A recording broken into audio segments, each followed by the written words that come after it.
सबको जय मसीह की।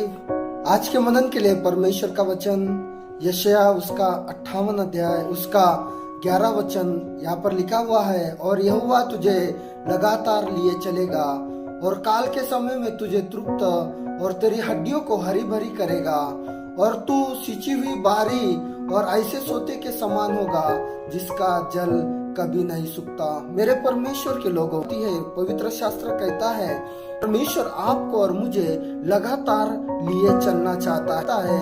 परमेश्वर आपको और मुझे अद्भुत रीति मार्गदर्शन करना चाहता है।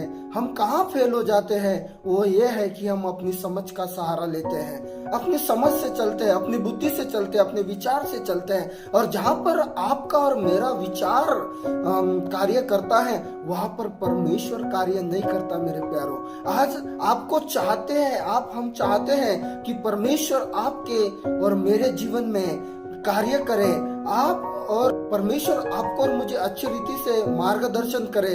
तो मेरे प्यारों, मैं आपको बताना चाहता हूँ कि अपनी बुद्धि का, अपने समझ का, अपने विचार का सहारा लेना छोड़ दे और उस परमेश्वर, महान परमेश्वर के ऊपर भरोसा रखे जिसने एलिय्याह को चलाया।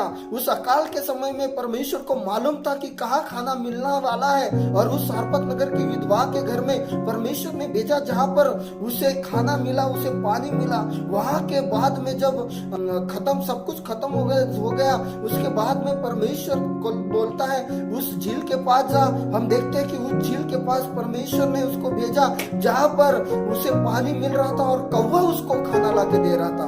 मेरे प्यारे परमेश्वर के लोगों, परमेश्वर जब मार्गदर्शन करता है, परमेश्वर आपको लेकर चलता है, परमेश्वर आपको और मुझे लिए चलता है, तो उसको मालूम है कि मेरे बच्चों को क्या करना है, क्या नहीं करना है। जब हम उस पर अद्भुत रीति डिपेंड हो जाते हैं, उस पर डिपेंड होकर अपने जीवन को, कार्य को करते हैं, तो परमेश्वर निश्चित ही हमें वो लिए चलता है। क्यों मनुष्य अपने जीवन में असफल हो रहा है?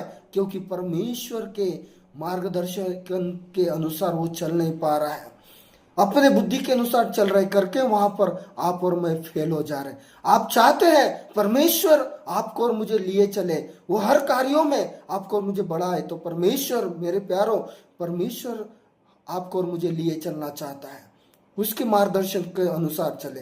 प्रभु आप सभी को आशीष करेगा। परमेश्वर आप सभी को इस वचनों के द्वारा आशीषित करे। धन्यवाद।